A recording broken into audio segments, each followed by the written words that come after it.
પશ્ચિમ એશિયાના સંઘર્ષની વૈશ્વિક અર્થવ્યવસ્થા પર માઠી અસર વડાપ્રધાને સંસદમાં ચિંતા વ્યક્ત કરી। વડાપ્રધાન નરેન્દ્ર મોદીએ સંસદમાં સંબોધન કરતા પશ્ચિમ એશિયાના વર્તમાન સંઘર્ષને કારણે ઊભી થયેલી પડકારજનક પરિસ્થિતિ અંગે દેશને માહિતગાર કર્યા હતા। તેમણે સ્વીકાર્યું હતું કે આ ક્ષેત્રીય કટોકટી ભારત માટે અણધારી મુશ્કેલીઓ લઈને આવી છે, જેની સીધી અસર વિશ્વના અર્થતંત્ર પર પડી રહી છે। યુદ્ધની આ પરિસ્થિતિને ચિંતાજનક ગણાવતા તેમણે ગૃહને ખાતરી આપી હતી કે સરકાર આ સમગ્ર ઘટનાક્રમ પર અત્યંત ગંભીરતાથી નજર રાખી રહી છે। આ સંકટના રાજદ્વારી પાસાઓ પર પ્રકાશ પાડતા વડાપ્રધાને જણાવ્યું હતું કે તેમણે અસરગ્રસ્ત વિસ્તારના અનેક રાષ્ટ્રાધ્યક્ષો સાથે બે વાર ટેલિફોનિક ચર્ચાઓ કરી છે। આ મંત્રણાઓ દરમિયાન પશ્ચિમ એશિયામાં વસતા લાખો ભારતીય નાગરિકોની સુરક્ષાનો મુદ્દો પ્રમુખતાથી ઉઠાવવામાં આવ્યો હતો। પ્રતિસાદમાં તમામ સંબંધિત દેશોના વડાઓએ ત્યાં વસતા ભારતીયોની સલામતી અને સુખાકારી જાળવી રાખવા માટે પૂર્ણ આશ્વાસન આપ્યું હોવાનું વડાપ્રધાને સ્પષ્ટ કર્યું હતું। आदरणीय अध्यक्ष महोदय, मैं इस सम्मानित सदन में पश्चिम एशिया में चल रहे संघर्ष और इसकी वजह से भारत के सामने आई चुनौतियों पर बात रखने के लिए उपस्थित हुआ हूं। इस समय पश्चिमी एशिया की हालत चिंताजनक है।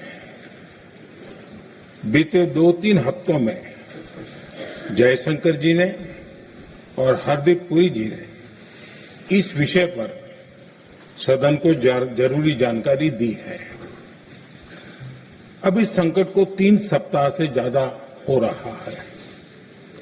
इसका पूरे विश्व की अर्थव्यवस्था पर, लोगों के जीवन पर बहुत ही विपरीत असर हो रहा है।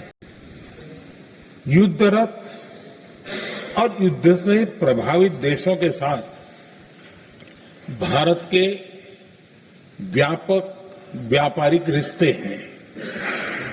जिस क्षेत्र में युद्ध हो रहा है वो दुनिया के दूसरे देशों के साथ हमारे व्यापार का भी एक महत्वपूर्ण रास्ता है।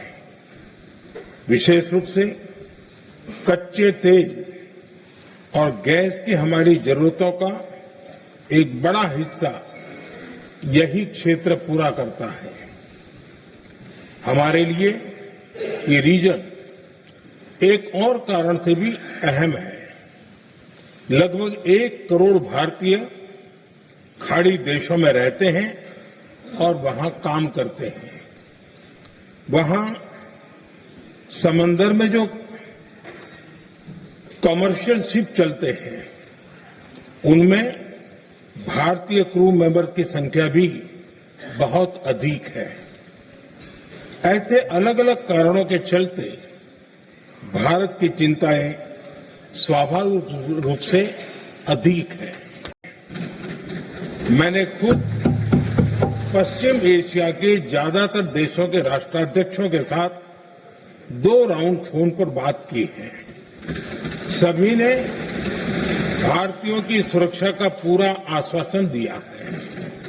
दुर्भाग्य से इस दौरान कुछ लोगों की दुखद मृत्यु हुई है और कुछ घायल हुए हैं।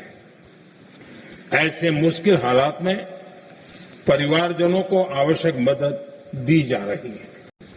इसलिए पूरी दुनिया इस संकट के जल्द से जल्द समाधान के लिए सभी पक्षों से आग्रह भी कर रही है। अध्यक्ष महोदय, भारत के सामने भी इस युद्ध ने अप्रत्याशित चुनौतियां खड़ी कर दी हैं।